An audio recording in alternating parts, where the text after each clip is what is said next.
He ran in to get his glasses and it just lifted up and then it shot across the sky at a speed that I'd never seen before. And this orb, we looked out the window and it just came right along outside the plane and went to the end of the plane. I thought, what the hell was that? Say, back not that long ago, talking about UFOs and was like you were mad. Yeah. Now, in a few years, it's changed dramatically. But in the 80s, it was one big riot. You never slept. Yeah, I can imagine. That's when I should have seen aliens, and I didn't. The following is my conversation with Jo Wood. Jo is an English model, television personality, and entrepreneur. Jo is also well known for her marriage to ex-husband and Rolling Stones guitarist Ronnie Wood, and touring the world and living the wild rock culture lifestyle for decades. However, Jo is a successful entrepreneur in her own right, with Jo Wood Organics, a line of organic body care products, as well as the sustainable print design company, Jo-Jo and Trixie. Jo also recorded 42 episodes of her first season of Alien Nation podcast, where she interviewed tons of people from military whistleblowers to musicians like Robbie Williams about their experiences. In this episode, Jo shares with me her experiences of UFO UAP sightings and gives me an insight into her life and beliefs. A fascinating lady with a wild and rich history in pop culture and someone to keep an eye on in the UAP UFO field. So the following is my conversation with Jo Wood.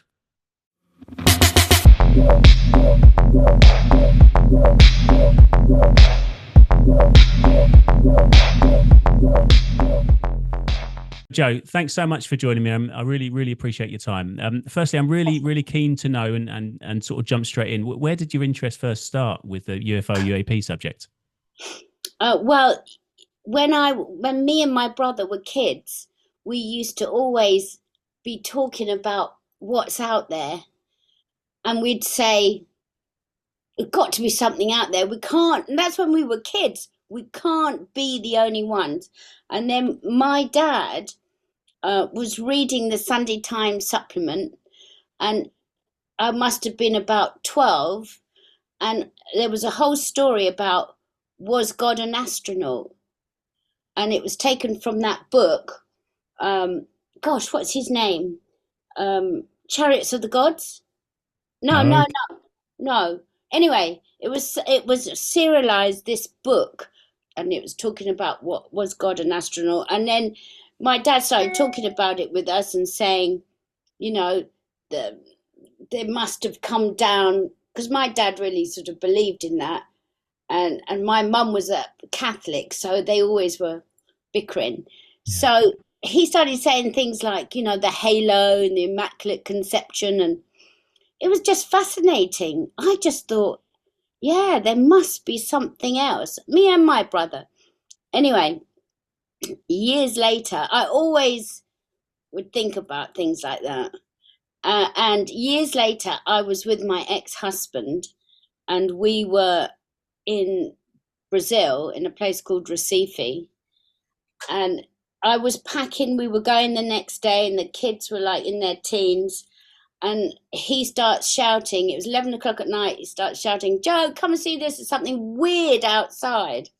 And we were right on the coast, there was a beach, and we were in this little house. And so I went outside and looked over into where he was pointing, and there was a silver thing above the sea.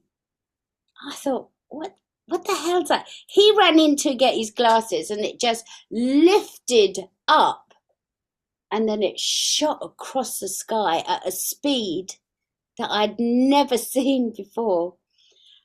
And I just stood there and I went, oh my God, I've just seen a UFO. I just knew it. And we got on the plane the next day, we picked up the paper, and on the front, the air hostess translated it. It said UFO invaders Brasilia, and hundreds of people had seen the same thing. Wow. So I knew I wasn't mad.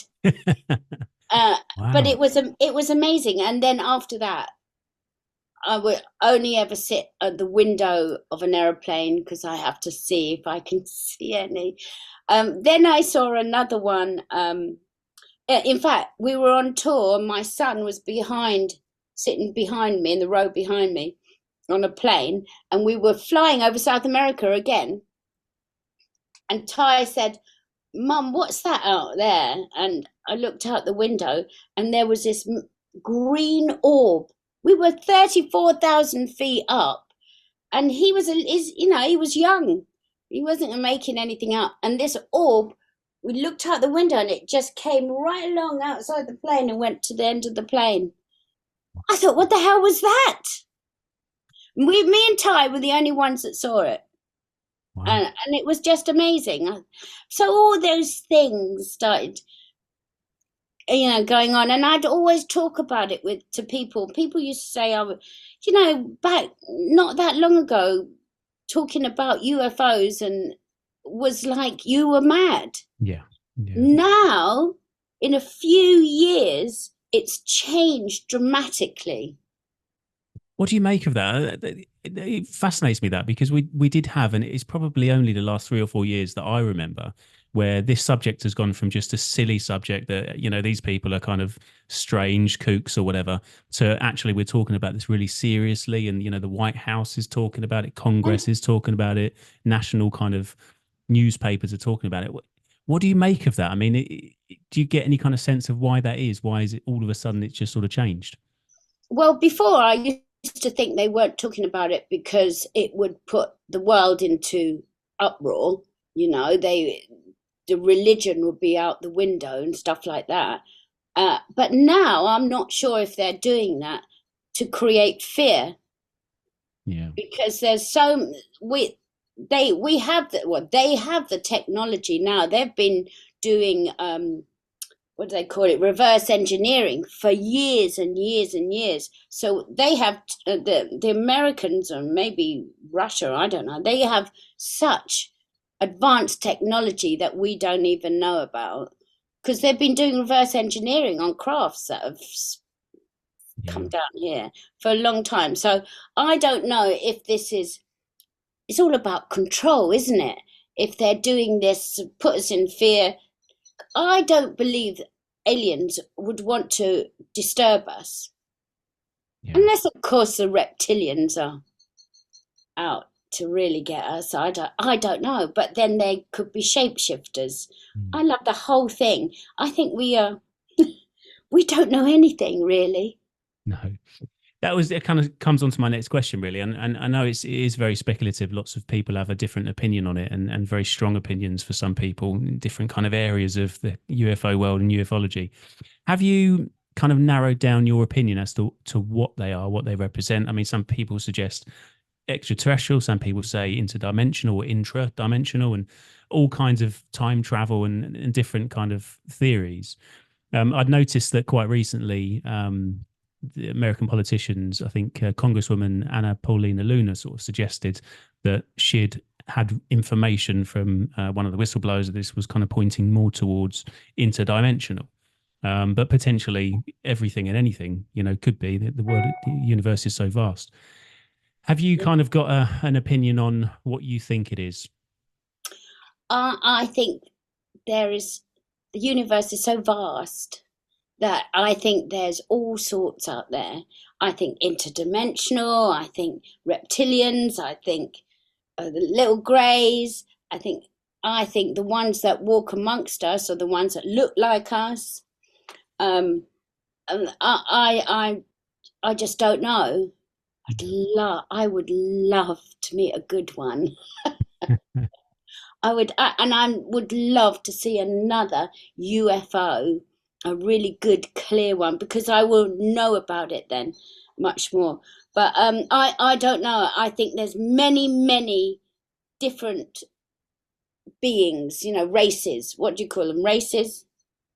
Yeah, there's got to be loads of them. Yeah. Got to be loads of them. And I think they all want to check out planet Earth. Yeah. Because it must look beautiful from up there, the blue planet. You have to, or do you feel as though you have to kind of moderate your kind of opinions on things? And is this a subject that you're kind of open and happy to talk about, or do you is this a side of your life that you kind of keep until you know somebody else is interested. Um, no, I'll tell anybody.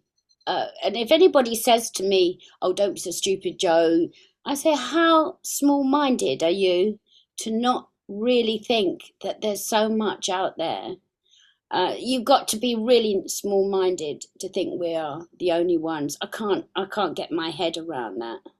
Yeah. Uh, um, but I am curious about what's going on now, because I just can't work it out whether it's the Americans trying to put us in fear, or maybe it is aliens trying to, maybe they're going to try and help us. Yeah, because we're getting kind of mixed signals, aren't we, from the government and Pentagon? Like the Pentagon came out with those three videos and said, yes, these are real. We don't know what they are. We can't identify them as A, B, or C, and so they're real. And the White House is saying these things are interfering with our military and pilots and stuff. But then later on, they come out, and I think Arrow. I don't know if you're aware of the Dr. Sean Kirkpatrick, who was running the All Anomaly Domain Resolution Office. I get that wrong every time. Arrow, AARO, but essentially came out and said, this is just some conspiracy theorists, and this is all kind of silly, and it's potentially, foreign adversary technology, etc. So we're kind of getting these mixed signals from officials in the government that this is real, and it might not be real. It's not real. It is real.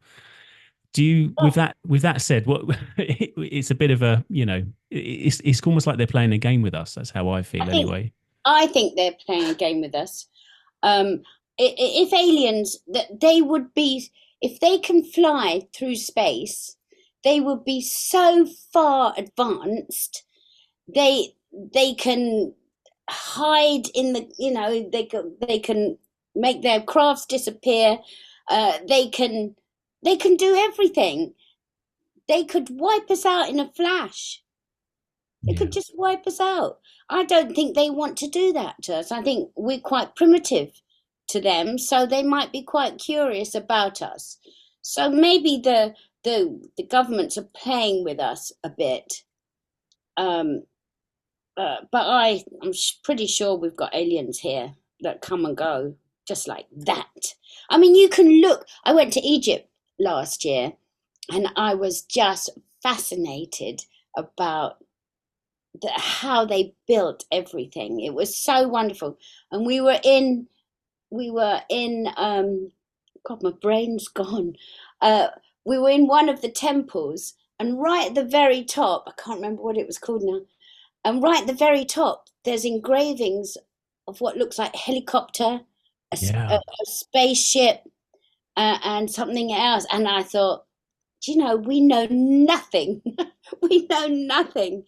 They are there's history that's been totally hidden from us, because we can't build those things now.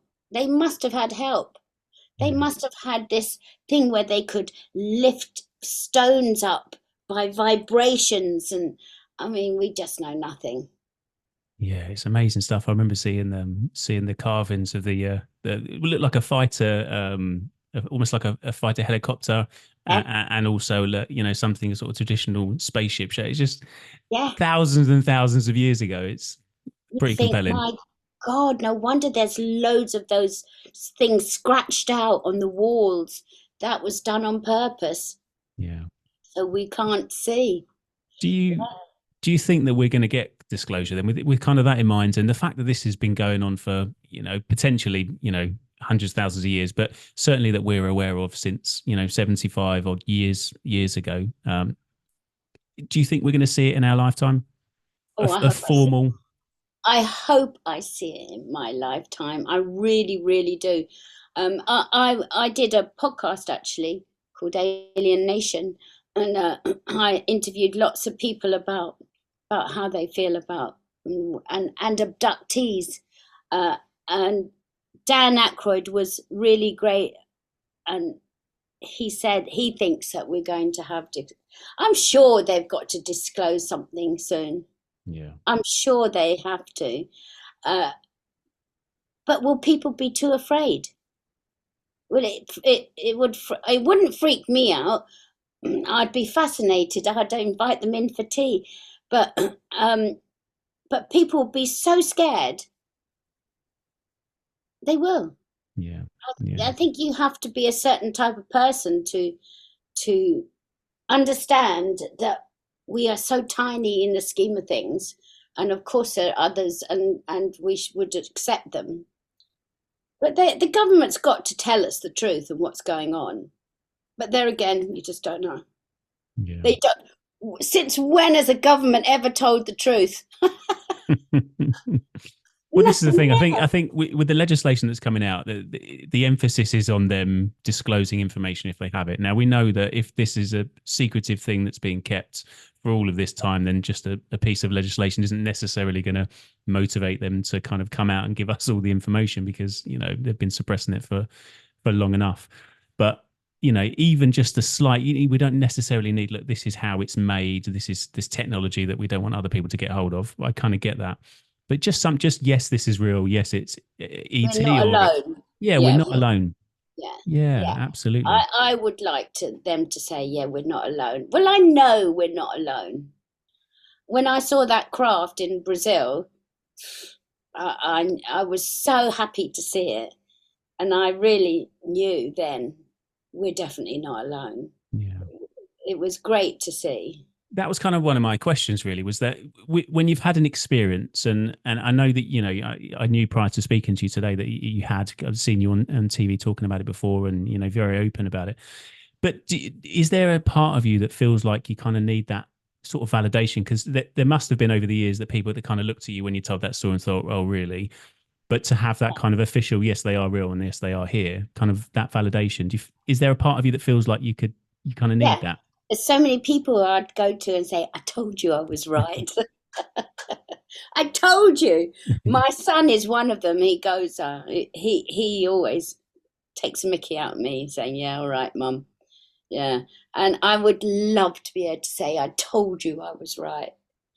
Because I really, I mean, I don't know, what would they do anyway? What would happen anyway if we knew that aliens walked amongst us? I think the ones that would freak people out the most would be the reptilians, because the reptilians are the shapeshifters, and you don't know, they can just change. I spoke to David Icke once about all this. It was How did, great. how did that go? It was great. I think he's great. He was, well, he thinks everything's a hologram and everything's not real anyway. But I can't get my head around that, when I can touch and feel things, and you know, are we really? Is it all really not real? Yeah. I can't get my head around that. Do you are you still kind of in the podcasting world to do with UFOs, or was that a specific project for Well, I for the did. I show? did one series. I did 43 episodes, Oh wow. and and uh, and then we went into lockdown, and Yeah. people keep saying to me, "When are you going to do the next series? When are you going to do the next?" I will, but I just not got round to it. I've been busy with other things, but I loved doing it. I met so many, talked to so many interesting people. I went to a party one night after I'd been in the studio, uh, talking to Sean Ryder, Oh yeah. and I went to this party, and the guy said, "Oh, what have you been doing today, Joe?" I said, "Oh, I just talked to Sean Ryder. I'm doing this podcast." And he said, "You are?" He said, "Don't leave. I've got somebody that's coming to the party that you're going to want to talk to." And this guy, Neil, I think his name was, came to the party, and I said, I have to talk to you. And he told me this fantastic abduction that him and his friends experienced in the south of France. It was really interesting to Yeah. sort of sit there and talk to him. Said it took him a long time to be able to talk about it. Yeah. Yeah, I think that's probably one of the scariest parts, isn't it? The kind of the negative side, and I've spoken to people that have had some fantastic experiences, and it's sent them on a kind of creative journey, and other people that have had kind of a negative experience. I would say that on the whole, it's very positive. The majority of people that I've spoken to and interacted with online have had a really positive experience. But I guess that's that kind of abduction side of things is, that could be the part that perhaps if the government are doing this because they think that they're doing the right thing, let's just give them, let's assume for a second that it's not for a negative reason and it's because they think they're doing this for the best for humanity. Perhaps that's the part not to scare people. I don't know. That's just me speculating. Just don't know, do you? Because we just don't know. We don't get the truth, and I think they like to keep it that way. That you never have complete truth, and you don't know whether what you're being told is, Yeah. It's a very difficult. I suppose it must be difficult for the governments to know where to draw the line and know what we can hear or not can hear, because you got to take everybody into account. You and me would love it, Yeah. but this is the thing. I little suppose old lady down the road would freak out. Yeah, and this is if somebody goes to them, if they've got their advisor and say, yeah, this is, if you disclose it, it's going to be total society collapse. Then maybe they might go, okay, well, maybe we don't. But I don't, I think that there's certain things that they could tell us that wouldn't, it would certainly make us, if they said, look, we're not alone, we've found evidence of that, but at the moment, that's all we're going to tell you. That's a step in the right direction. It's not going to make people go and jack in their jobs. Well, I think they're drip feeding us. So they're drip feeding, so people get used to it and used to it and used to it. Because if they suddenly come out, even now, I think more people would be freaked out. But if you give little bits of information all the time, well, it's happening all the time. I follow so many things on Instagram, and you see UFOs and things happening everywhere in the world now. So much, because we've all got our phones. So they're allowing us to see it more and more and more, and so it becomes more normal. Yeah.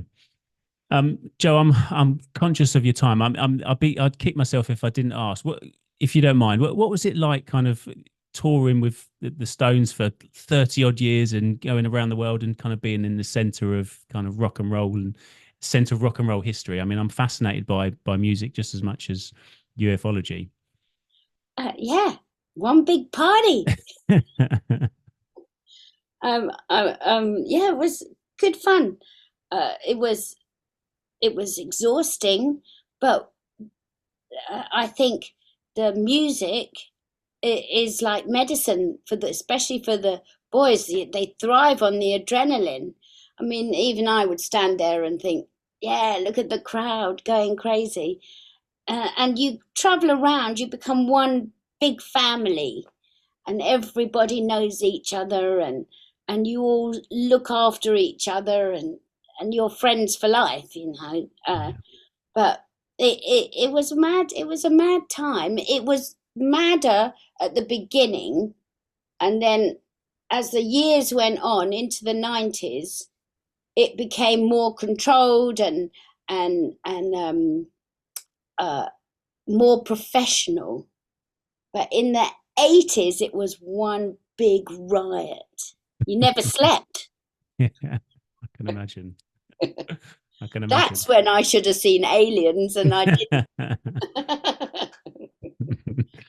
Jo, what are you up to now? When are you kind of working on any projects at the moment that you can talk about, or what are you up to? Yeah, I am. Last year I launched a sustainable wallpaper line with my friend Catherine. It's called Jo-Jo and Trixie, and I'm also doing these longevity pills because I'm so into health. And so these longevity pills have 3 different roots in and 3 different medicinal mushrooms. You can find them on my website. So we're just about, fingers crossed, to do a big deal. Exciting stuff. Good luck. Yeah. Hopefully I'll do my second series. Yeah, that'd be amazing. Well, I'm looking forward to that. That'll be brilliant. I'll have you on. I don't know if I've got anything useful to say, so I like to ask the questions if I'm honest. But yeah, that's great. I'm so glad that we've got you in the kind of in the community, so to speak. And I hate to call it the UFO community because it kind of makes it seem quite kind of I don't know, niche, and I don't want it to be niche. I want it to be kind of mainstream. But I think it's good that we've got people like yourself who are kind of championing the subject, and Thank so I you. really appreciate Yeah. you in there and fighting it for us. Yes, come on, bring on the UFOs and the aliens. I think it's great. I find it very exciting. I sit there looking at all the things that are happening and I think, my God, this is great. What about those aliens they saw in Miami in the mall? Yeah, yeah. I mean, 10 foot, the 10 foot aliens that they saw, and they haven't disclosed any films or anything at all. It's very secretive. yeah, that was. I was sent a few things. There were a couple of bits that were sent to me, and they were just so far away. I was like, well, I'm not too sure, because it's one of those that when it's like an outrageous story, you think, well, let's see, what the data. But then more and more people came forward to say that they saw something as well, and when you start getting more people saying they saw things, you're like, okay, well, this is a lot more credible now. Yeah. But yeah, I don't know. That's an interesting one. Did they come through uh, through a dimension to come through a porthole or something happened? I don't know. I really don't know. A portal. Could be, Yeah. could be. Who But knows? Joe, I'm super conscious of your time, and Okay. I really appreciate you talking to me. I know you've got plenty to do today, and I know you're super busy. So again, I really appreciate you jumping on and talking to me. Thank you, Jimmy. Have a Take, lovely, lovely day. I will do. Take care of yourself, Joe. All right. Bye. Thanks. Bye.